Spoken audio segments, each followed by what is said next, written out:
Growing up, my mom always insisted I wear dresses. At the time, I thought nothing of it. Little did I know that one summer in the countryside, a boy named Jake, a rich kid with a mischievous smile, would end up falling for me while I was stuck in frilly, girlish clothes. I remember licking the strawberry popsicle he bought me with pure delight, sealing a childish marriage proposal with a pinky promise. Years later, I had completely forgotten that silly promise, until the day I saw him again on my college campus. I was just settling into my freshman lecture when I noticed a familiar figure standing beside the professor. Jake Sullivan, a second-year graduate student and the teaching assistant. The elderly professor patted Jake on the shoulder and introduced him warmly. "If you have any questions outside of class, you can ask him." Whispers rippled across the lecture hall, mostly because, well, Jake was stunning. I scratched my head, trying to place his name, when his eyes locked with mine from across the room. My heart stuttered. Did I really know him from somewhere? I looked down quickly, pretending to focus on my notes. Professor Davis had Jake create a group chat for class announcements. Later, I hesitated before sending him a friend request. Almost instantly, a notification popped up in the group chat. No need to add me individually. Any study-related questions can be asked here. I'll respond when I see them. I noticed a girl whispering in front of me, disappointment in her voice. Why is he so distant? Maybe he's already dating someone, another whispered. I rolled my eyes internally. Jake was single. According to the campus confession page, he was one of the most mentioned bachelors. Everyone complained about not being able to add him, but I quietly gripped my phone under the desk, my heart thumping as I realized he had accepted my friend request. I didn't dare mention it in the chat. Was I the only one? My thumb hovered over the keyboard, drafting and deleting a greeting a dozen times. Then his message appeared. Pay attention in class. Professor Davis likes to call on students during lectures. I jumped, quickly shoving my phone into my bag, the embarrassment of being caught typing flooding me. My roommate nudged me. "Matt, why are you freaking out?" "Nothing," I said, forcing calm as I opened my textbook. The lecture hall was stifling, air conditioning broken, heat pressing down on everyone. Sweat dripped down my back as I tried to focus. Halfway through, Professor Davis stopped mid-sentence, walked over to Jake, whispered something, and then announced, "It's too hot today. I want to treat everyone to bubble tea as a welcome gift." Cheers erupted. Jake stood, and the professor added, "Find a student to help carry everything." Hands shot up, but Jake's gaze landed on me. "Matt, come here." Frozen, I felt the weight of 56 pairs of eyes on me. Tyler, my roommate, tugged my sleeve. "Dude, you know him?" I nodded, swallowed my nerves, and walked toward Jake. The bubble tea shop wasn't far, but the walk was tense. Finally, he asked, "Do you remember anything from when we were kids?" I bit my lip. "You seem familiar, but I honestly don't remember much." He remained silent, calm but clearly hurt.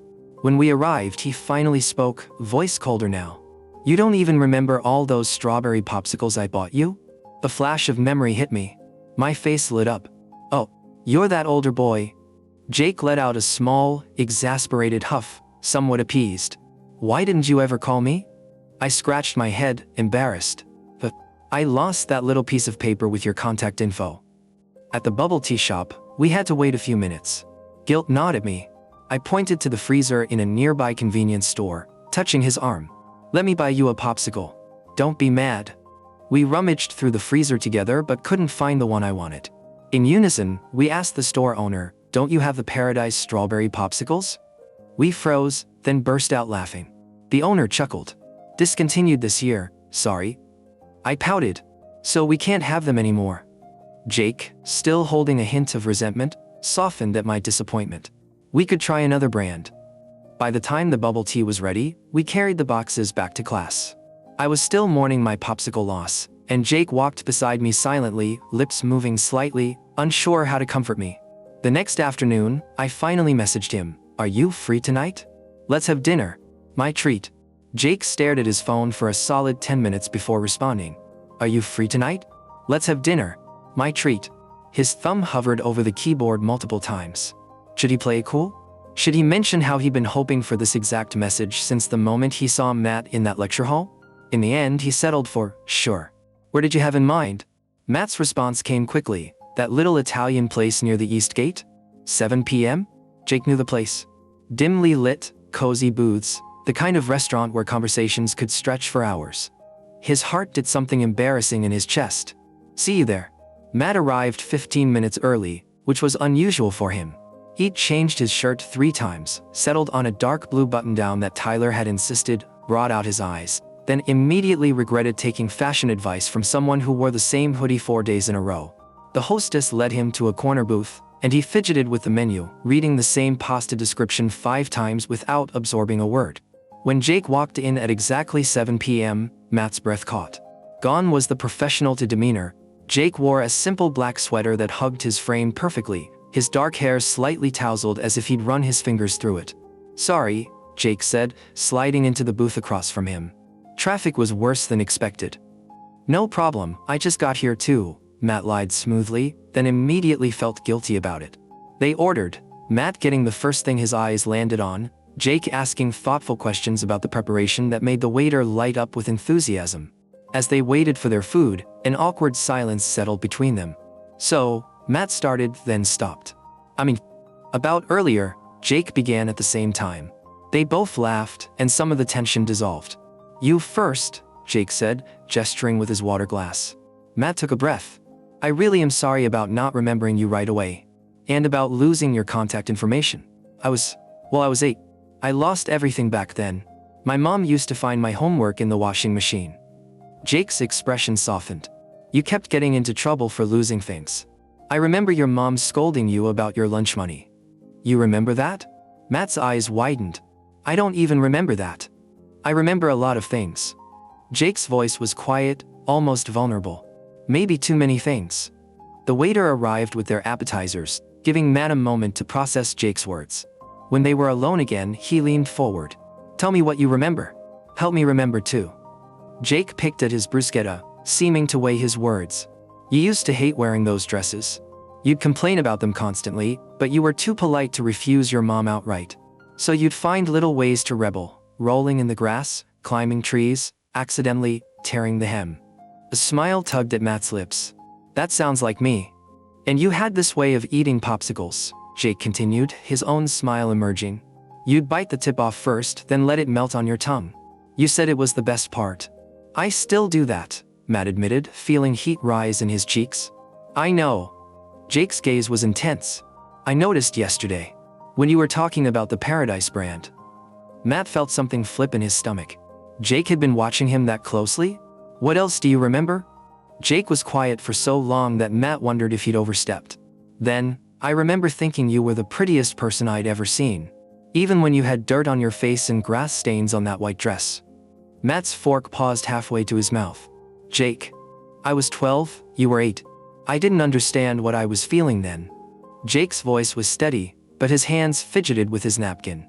"I just knew that every summer when my family visited my grandmother, the highlight was finding you at that playground."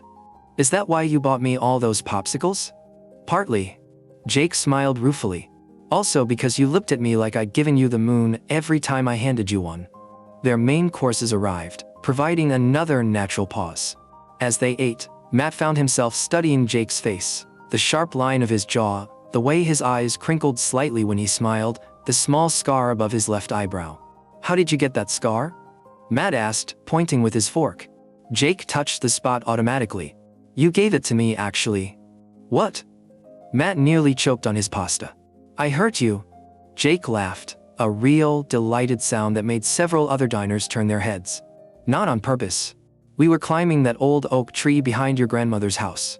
You were ahead of me, and when you reached for a branch, your foot slipped.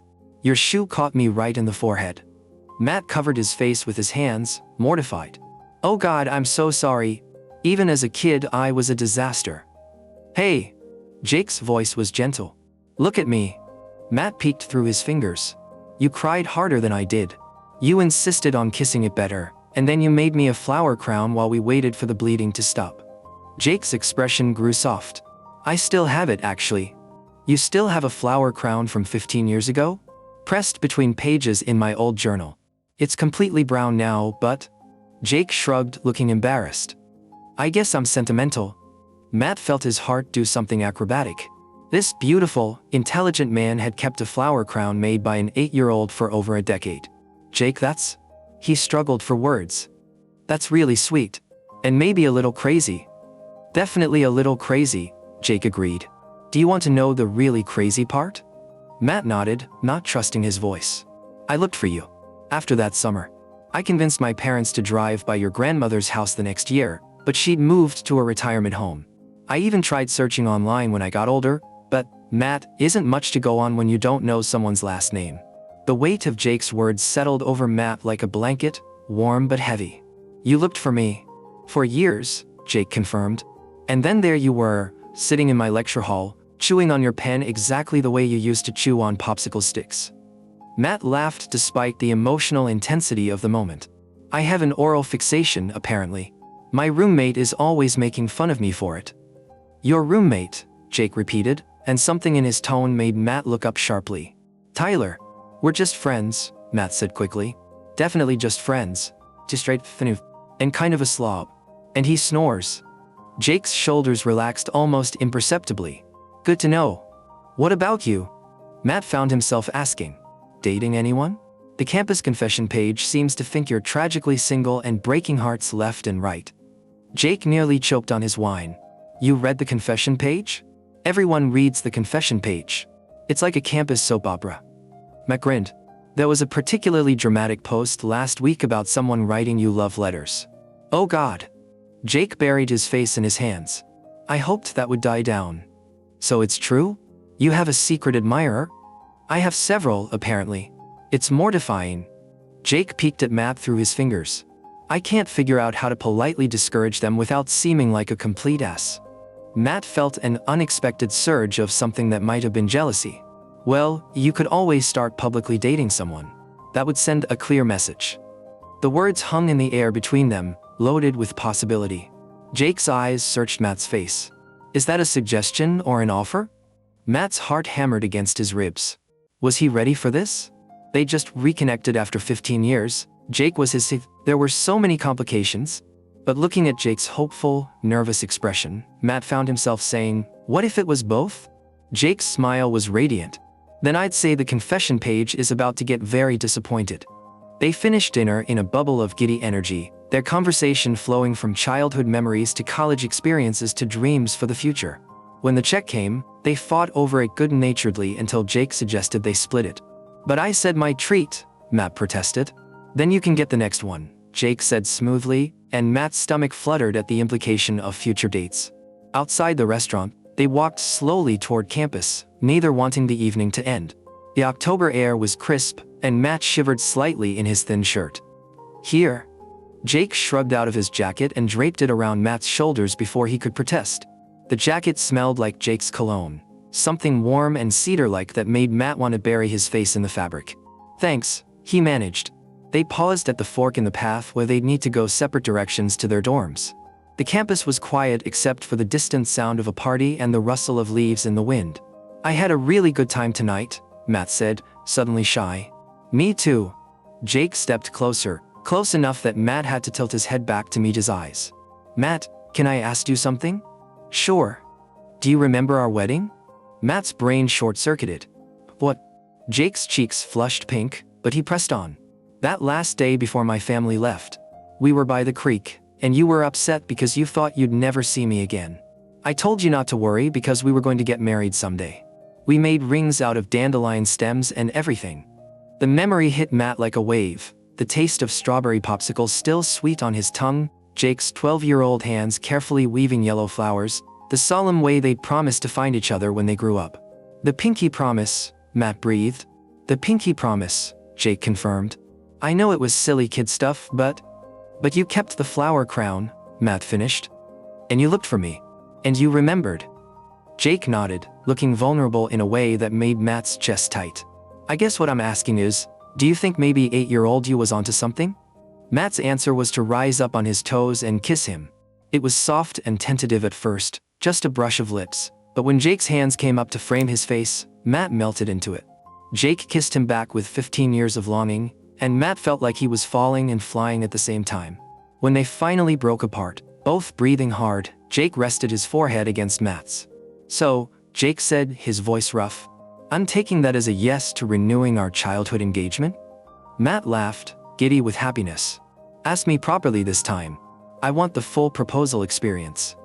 Jake's eyes lit up with mischief. Before Matt could react, Jake was down on one knee right there on the campus path, taking Matt's hand in both of his. "Matt," Jake said, his voice carrying perfectly in the quiet night, "will you do me the honor of being my fake boyfriend to ward off the confession page stalkers? My real boyfriend because I'm crazy about you, and possibly my husband again someday when we're both ready for that level of paperwork?" Matt burst out laughing, partly from joy and partly from mortification as he noticed a group of students had stopped to watch from across the quad. "Jake, get up. People are staring." "Not until you answer," Jake said stubbornly, grinning up at him. "Fine, yes to all of it. Now please get up before someone posts this on social media." Jake bounced to his feet and spun Matt around, both of them laughing like lunatics. From across the quad, someone hooped and started clapping, which set off a small chain reaction of applause from the gathered audience. "I can't believe you just did that," Matt said, burying his burning face against Jake's shoulder. "I can't believe I waited 15 years to do it," Jake replied, pressing a kiss to the top of Matt's head. As they finally headed toward their respective dorms, Matt wearing Jake's jacket and both of them grinning like idiots, Matt realized he'd never tasted anything sweeter than strawberry popsicles and second chances. "Hey Jake," he called as they reached the point where they'd have to separate. "Yeah. Tomorrow after class, wanna go find some of those other brand strawberry popsicles? I wanna see if they taste better when you're sharing them with the right person." Jake's smile could have powered the entire campus. "It's a date." Matt watched until Jake disappeared into his building, then practically floated back to his own dorm, already composing the text he'd send Tyler about why he might not be coming home tonight for the foreseeable future. After all, he had 15 years of popsicle dates to make up for. 3 days later, Matt was trying to concentrate on Professor Davis's lecture about Renaissance art influences when his phone buzzed with a text from Jake. "Meet me after class." Surprise! He glanced up to find Jake at the front of the room, perfectly professional in his tea role, but when their eyes met for a brief second, Jake's lips twitched with barely contained amusement. Matt spent the rest of the lecture wondering what Jake was planning, which made it impossible to focus on anything the professor was saying about Michelangelo's techniques. Tyler, sitting beside him, kept shooting him curious looks. "Dude, you're practically vibrating," Tyler whispered. "What's got you so worked up?" "Nothing," Matt muttered, but his leg wouldn't stop bouncing under the desk. When class ended, Jake approached the front desk where students typically gathered with questions. Matt hung back, letting the usual crowd of admirers ask their questions first. He caught snippets of conversations, mostly girls asking unnecessarily complicated questions about the assignment, clearly just wanting Jake's attention. "Mr. Sullivan," one particularly persistent student said, "I'm still confused about the symbolism in Botticelli's work. Could you maybe explain it over coffee sometime?" Jake's response was polite but firm. "I think the reading materials cover that quite thoroughly, Jessica. If you're still having trouble after reviewing them, feel free to ask during my office hours." Matt bit back a smile at Jake's diplomatic rejection. When the last student finally left, Jake gathered his papers and walked over to where Matt was waiting. "Ready for your surprise?" Jake asked, shouldering his bag. "Should I be worried?" Matt fell into step beside him as they left the lecture hall. "Definitely," Jake said with a grin that made Matt's stomach flutter. Instead of heading toward the campus center, Jake led them off the main path toward the older part of campus, where ivy-covered buildings housed the art and literature departments. Matt had only been in this area once during orientation. "Where are we going?" "You'll see." Jake stopped in front of a narrow brick building Matt had never noticed before. A small, weathered sign read, "Campus Community Gardens." Jake produced a key from his pocket. "How do you have a key to this place?" Matt asked as Jake unlocked the door. "I volunteer here sometimes. Helps me think." Jake held the door open for him. "After you." The interior was warm and humid, filled with the green scent of growing things. Rows of plants in various stages of growth lined wooden tables under grow lights. But what caught Matt's attention was the small setup in the corner, a blanket spread on the floor, a picnic basket, and, "Are those strawberries?" Matt's voice came out higher than intended. Jake's cheeks flushed slightly. "I couldn't find paradise popsicles anywhere, but I thought maybe we could make our own version." Matt walked over to examine Jake's setup. Along with fresh strawberries, there were popsicle molds, various fruit juices, and what looked like ingredients for making strawberry syrup from scratch. "Jake," Matt said softly, "this is too much." Jake asked, suddenly uncertain. I know it's kind of over the top, I just thought. Matt silenced him with a kiss, pouring all his gratitude and affection into it. When they broke apart, Jake looked dazed. I'll take that as approval, Jake said breathlessly. They settled on the blanket, and Jake began unpacking the picnic basket with the efficiency of someone who'd clearly planned this meticulously. Sandwiches, fruit, chips, and 2 bottles of that expensive sparkling cider Matt had noticed Jake eyeing at the grocery store. When did you have time to plan all this? Matt asked, accepting a sandwich. I may have skipped my morning classes, Jake admitted. Don't tell Professor Davis. Your secret's safe with me. Matt took a bite and moaned appreciatively. This is really good. Did you make this? I'm not completely hopeless in the kitchen, Jake said, looking pleased with himself. My grandmother taught me a few things during those summers. As they ate, Jake told him stories about the community garden, how he'd discovered it during his first year of graduate school when he was feeling overwhelmed and homesick. There's something about working with your hands, you know? Growing things. It's meditative. After lunch, they moved on to the popsicle project. Jake had clearly done his research. He walked Matt through the process of making strawberry syrup, explaining the proper fruit-to-sugar ratio like it was a chemistry experiment. You're very serious about this, Matt observed, watching Jake carefully measure ingredients. I'm serious about getting it right, Jake corrected. I want them to taste exactly like you remember. Matt felt that familiar flutter in his chest. Everything Jake did seemed designed to show how much he cared, how much attention he'd been paying all these years. While the syrup simmered, they filled some of the molds with fresh strawberry juice and others with a mixture Jake had concocted. The waiting period gave them time to explore the greenhouse more thoroughly.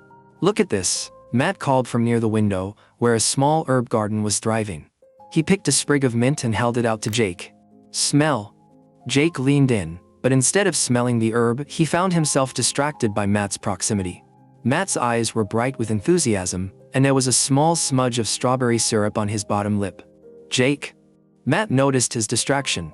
What are you? Jake leaned forward and kissed the sweetness from Matt's lip, a soft, brief touch that somehow felt more intimate than their passionate kiss from 3 nights ago. Sorry, Jake murmured against Matt's mouth. You had strawberry? Matt's breath hitched. I don't mind. They were interrupted by the timer Jake had set for the syrup.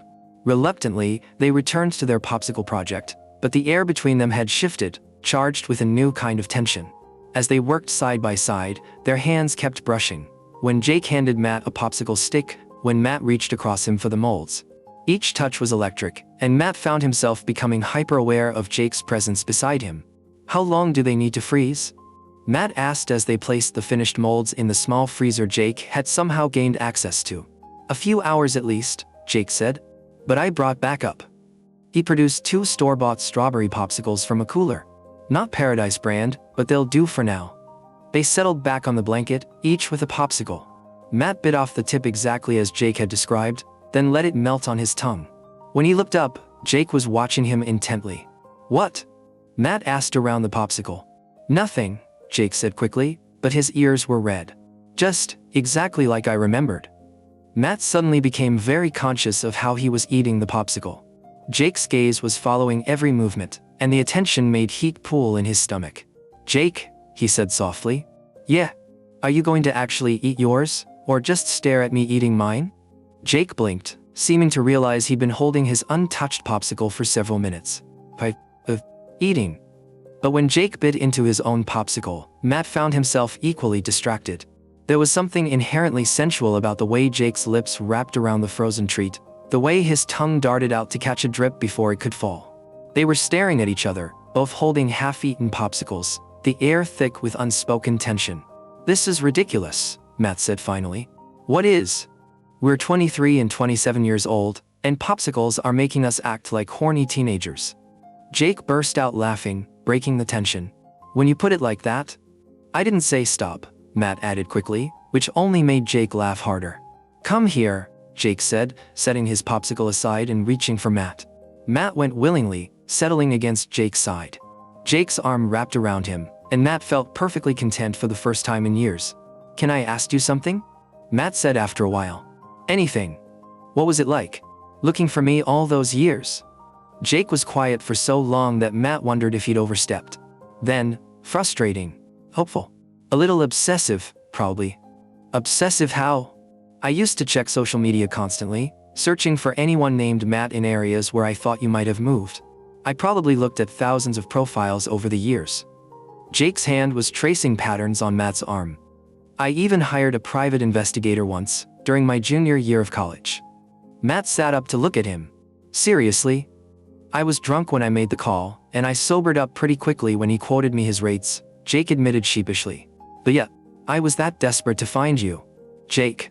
Matt didn't know what to say. The intensity of Jake's devotion was overwhelming and touching and slightly terrifying all at once. I know it sounds crazy, Jake continued. Trust me, I'm aware of how it sounds. But you were the first person I ever loved, Matt. Even if I was too young to understand what that meant at the time. Matt's heart clenched. And now I'm old enough to understand exactly what it means, Jake said, meeting his eyes. And I'm even more sure than I was at 12. The weight of Jake's confession settled over them. Matt had never had anyone love him with that kind of intensity, that kind of dedication. It was beautiful and overwhelming. I wish I remembered more, Matt said finally. I wish I could remember loving you back the same way. You did though, Jake said gently. Maybe not in the same way, but you did. You made me that flower crown. You cried when I got hurt. You married me by that creek. With dandelion rings, Matt smiled at the memory, which was becoming clearer the more they talked about it. With dandelion rings, Jake confirmed. And you made me promise to find you when we grew up. Well, Matt said, settling back against Jake's chest, mission accomplished. They stayed in the greenhouse until the sun began to set, talking about everything and nothing. Jake told him about graduate school, about his research into Renaissance art techniques. Matt shared stories about his major in literature, his dreams of maybe writing someday. What would you write about? Jake asked. I don't know. Love stories, maybe? Matt felt his cheeks warm. Sounds cheesy when I say it out loud. Not cheesy, Jake said firmly. Love stories are important. They give people hope. Is that your professional opinion as someone with multiple literature degrees? That's my professional opinion as someone who lived off love stories for 15 years while searching for his own happy ending. Matt tilted his head to look at him. And did you find it? Jake's smile was soft and sure. I'm holding it right now. The cheesiness of it should have made Matt cringe, but instead he felt warmth spread through his entire body. Jake Sullivan, you are dangerously romantic. Is that a complaint? Definitely not. When they finally checked on their homemade popsicles, they were perfectly frozen. Jake carefully removed one from the mold and handed it to Matt with all the ceremony of presenting a crown jewel. Matt bit off the tip, let it melt on his tongue, and his eyes widened. This tastes exactly like Paradise brand. Jake's face lit up with pride and relief. Really? Really? Matt took another bite, savoring the familiar sweetness. It's perfect. Jake tried his own and nodded approvingly. Not bad for a first attempt.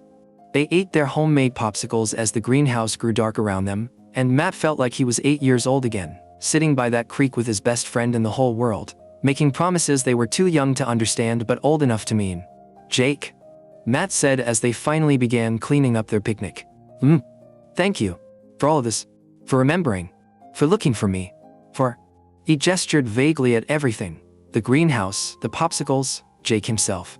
Thank you for letting me find you, Jake replied, leaning over to kiss him softly. As they walked back across campus, hands intertwined, Matt realized that some promises were worth keeping, even when you forgot you made them. Especially then. 1 week later, the campus confession page exploded on a Tuesday morning. Matt was eating breakfast in the dining hall with Tyler when his phone started buzzing with notifications. Instagram, Facebook, Twitter, all lighting up at once. Dude, what's happening to your phone? Tyler asked around a mouthful of cereal. Matt opened Instagram first and nearly choked on his orange juice. The top post was a photo of him and Jake from the night before. They'd been studying together in the library, and someone had captured them in a moment when Jake was leaning over to point something out in Matt's textbook, their faces close together, Matt's hand resting on Jake's arm. The caption read, "OMG you guys. The mysterious Tia boyfriend has been revealed. They're so cute together I can't even handle it. #day #campus couple #so jealous." Oh shit, Matt muttered, scrolling through the dozens of comments that had already accumulated. What? Tyler leaned over to look at his phone and immediately burst out laughing. Holy crap, you're Instagram famous. Matt kept scrolling. The comments were a mixture of congratulatory messages, expressions of heartbreak from Jake's admirers, and speculation about their relationship. Wait, is this the same guy from the proposal video? Proposal video? Matt said out loud, causing several nearby students to look over. What proposal video? Tyler demanded. Matt's hands were shaking as he searched for it. It didn't take long to find. Someone had recorded Jake's impromptu proposal from their date night and posted it to TikTok. It already had over 50,000 views. Jake is going to die, Matt said, watching himself spin around in Jake's arms while a small crowd of students cheered in the background. Jake is going to what? The man himself appeared beside their table, setting down his coffee and sliding into the seat next to Matt. Good morning to you too. Have you seen? Matt started, then realized Jake's phone was also buzzing constantly in his hand. The Instagram post? The TikTok? The 17 text messages from my research advisor asking if I'm dating a student. Jake's voice was calm, but Matt could see the tension in his shoulders. Yeah, I've seen it. Are you in trouble? Matt asked, suddenly worried. He hadn't even thought about the potential professional implications for Jake. I talked to Professor Davis this morning, Jake said, sipping his coffee. As long as I'm not involved in grading your work directly, we should be fine. He's going to handle your papers and exams personally. But what about? Jake reached over and took Matt's hand, effectively silencing his spiraling anxiety. Hey, it's okay. We're okay. Tyler, who had been watching this exchange with fascination, finally spoke up. So when exactly did my disaster of a roommate land the hottest TA on campus? Jake raised an eyebrow. Disaster? You should see his half of our room, Tyler said cheerfully. It looks like a tornado hit a bookstore. Tyler, Matt warned. Also, he talks in his sleep. Very chatty dreams about someone named Jake lately. Matt felt his face burn. I'm finding a new roommate. You're not getting rid of me that easily, Tyler grinned. Besides, someone needs to make sure pretty boy here treats you right. Jake looked amused rather than offended. I appreciate the protective instincts. Good, because if you hurt him, I know where you live. Tyler. What? I'm being friendly. Jake's phone buzzed again, and he glanced at it. I should probably get going. Department meeting in 10 minutes. He stood, then leaned down to press a quick kiss to Matt's forehead. I'll see you after my last class? Yeah, Matt managed, still flustered by the public display of affection. Jake left, and Tyler immediately turned to Matt with gleaming eyes. Okay, spill everything. And I mean everything. Matt spent the next hour fielding Tyler's increasingly ridiculous questions while trying to ignore the constant buzz of notifications on his phone. By the time he made it to his first class, the story had apparently spread to other social media platforms and even the campus newspaper. His literature professor, Dr. Martinez, was setting up her laptop when Matt slipped into his usual seat near the back. Mr. Chen, she said without looking up, congratulations on your engagement. Matt nearly fell out of his chair. My what? The proposal video, Dr. Martinez said mildly. Very romantic. Though I should point out that dandelions are actually quite hardy and can bloom in multiple seasons, despite popular belief that they're only spring flowers. It wasn't a real proposal, Matt said weakly. Wasn't it? Dr. Martinez finally looked at him, and her expression was knowing. Well, regardless, I hope you'll both be very happy. The rest of the day continued in similar fashion. Professors making casual comments, students he'd never spoken to offering congratulations, and his phone continuing to buzz with notifications from social media platforms he'd forgotten he had accounts on. By the time he met Jake after classes, Matt felt like he'd been through a media blitz. How was your day? Jake asked, falling into step beside him. Surreal, Matt replied. Dr. Martinez congratulated me on our engagement. A girl in my poetry class asked if she could interview us for her blog. And someone I've never met stopped me in the hallway to ask if it's true that you wrote me love letters for 15 years. Jake winced. The rumor mill works fast. Did you? Write me love letters? Not exactly letters, Jake said carefully. More like journal entries. About you. About missing you. Matt stopped walking. Jake. I know, it's weird. Can I read them? Jake blinked. What? Your journal entries about me. Can I read them? Matt, they're pretty pathetic. A lot of, I wonder what he's doing today, and, I saw a kid eating a popsicle and thought of him. I want to read them, Matt said firmly. If you're comfortable sharing them. I want to understand what these 15 years were like for you. Jake studied his face for a long moment. But don't say I didn't warn you about the patheticism. That evening, they sat in Jake's apartment, which was significantly neater than Matt had expected, while Jake dug through a box of old journals. His apartment was small but cozy, filled with art books and plants and the kind of furniture that looked actually comfortable rather than just aesthetically pleasing. Here, Jake said finally, handing Matt a worn leather journal. This is from my freshman year of college. Fair warning, 18-year-old me was extremely melodramatic. Matt opened to a random page and read silently. Saw a family at the farmer's market today with a little boy who looked like Matt might have at 10 or 11. Same dark hair, same way of tilting his head when he's thinking. I followed them for 3 blocks before I realized how creepy I was being. I need to get over this. It's been 6 years. He probably doesn't even remember me. Matt looked up to find Jake watching him nervously. Jake. Too weird. It's not weird, Matt said softly. It's heartbreaking. He flipped to another entry. Christmas break. Went back to Grandma's town for the first time since she died. Walked by the old playground. They tore down the oak tree where Matt gave me this scar. Progress, I guess, but it felt like losing the last piece of him I had left. Matt's throat tightened. He could picture 18-year-old Jake standing alone by that playground, mourning not just the tree but the boy who'd climbed it with him. There are dozens of entries like that, Jake said quietly. Years worth. I probably should have thrown them away a long time ago. Don't you dare, Matt said fiercely. These are, Jake, this is 15 years of loving me. That's not pathetic, that's incredible. He kept reading, and with each entry, he fell a little more in love with the boy Jake had been and the man he'd become.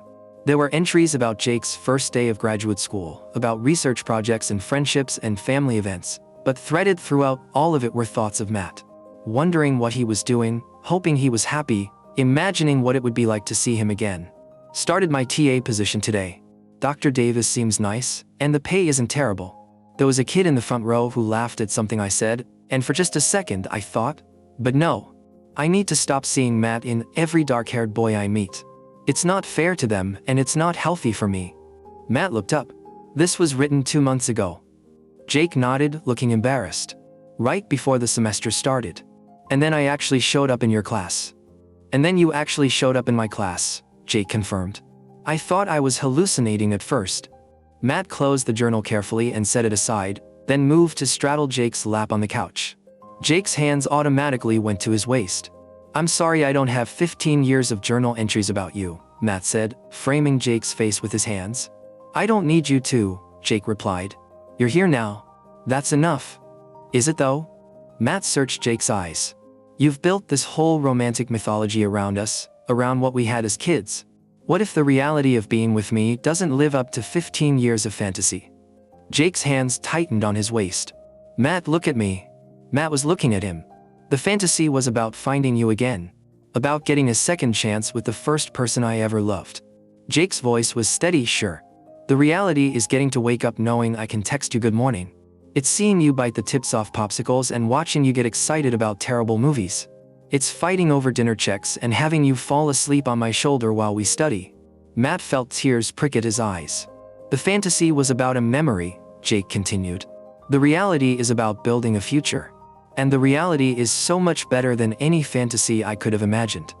Matt kissed him then, pouring all his gratitude and affection and growing love into it.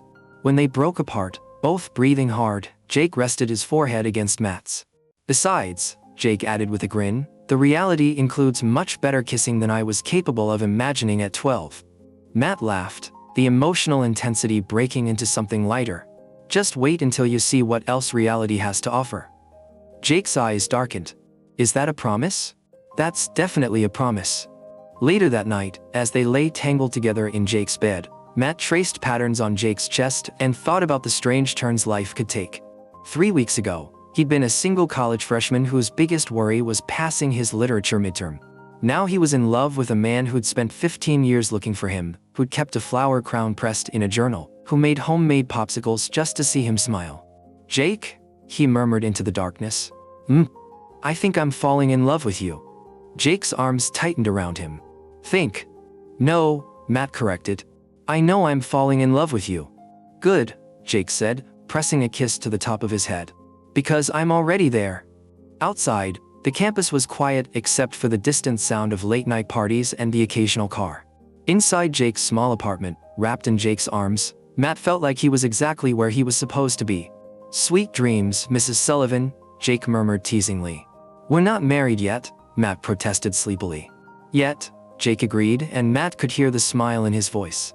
Matt drifted off to sleep thinking about dandelion rings and strawberry popsicles and the strange, wonderful way love could find you even when you'd forgotten you were looking for it.